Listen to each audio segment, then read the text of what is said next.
क्या आप भी एकदम से गुस्सा हो जाते हो? अचानक ही हाइपर हो जाते हो? तो यह कहानी आपके लिए ही है। दोस्तों, वीडियो को स्किप मत करना और पूरा देखना, तभी समझ पाओगे।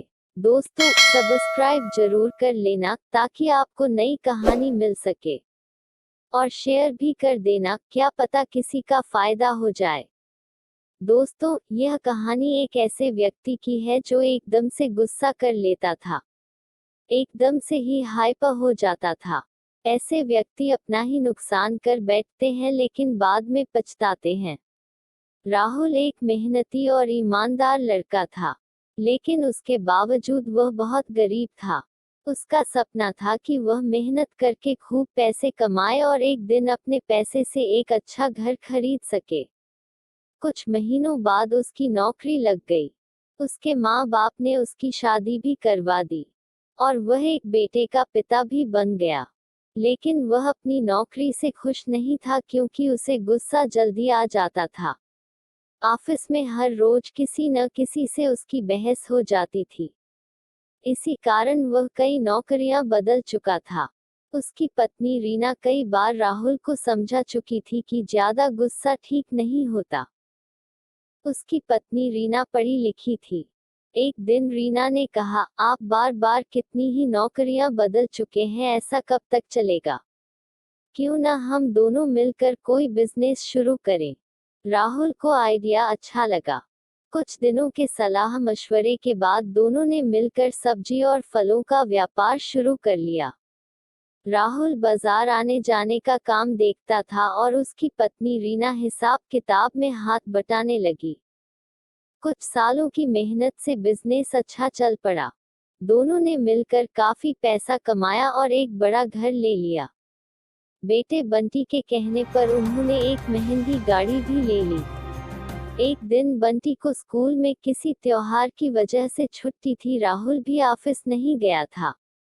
उसकी पत्नी रीना रसोई के काम में लगी हुई थी। राहुल को अपनी महंगी गाड़ी से बहुत लगाव था। उसने सोचा, आज छुट्टी है, चलो आज गाड़ी को ही साफ करते हैं। वह अपनी गाड़ी को साफ करने लगा। बंटी भी पास में ही खेल रहा था। बंटी ने देखा कि पापा मेरी गाड़ी साफ कर रहे हैं। उसे यह देखकर बहुत अच्छा लगा। बच्चे तो बहुत मासूम होते हैं, इनको महंगे और सस्ते में फर्क समझ नहीं आता। अचानक बंटी पास में ही पड़ी हुई एक नुकीली चीज उठा लाया और गाड़ी के ऊपर कुछ लिखने लगा। जब राहुल ने देखा तो वह एकदम से ही गुस्सा हो गया। राहुल ने बेटे बंटी को 2 थप्पड़ भी मार दिए और उसके हाथ को पकड़कर पीछे को इतनी जोर से झटका दिया कि बंटी की एक उंगली टूट गई।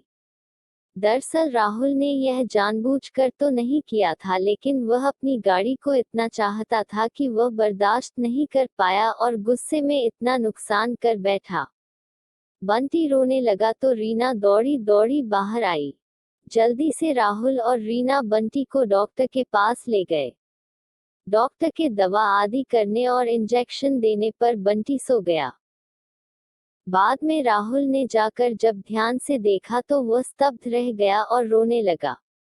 गाड़ी के ऊपर नुकीली चीज से लिखा था, I love you dad. Rahul बहुत रोया और अपनी इस हरकत पर बहुत पछताया। लेकिन अब कोई फायदा नहीं था। जो होना था हो चुका था। तो दोस्तों, देखा आपने एकदम गुस्से से कितना नुकसान होता है।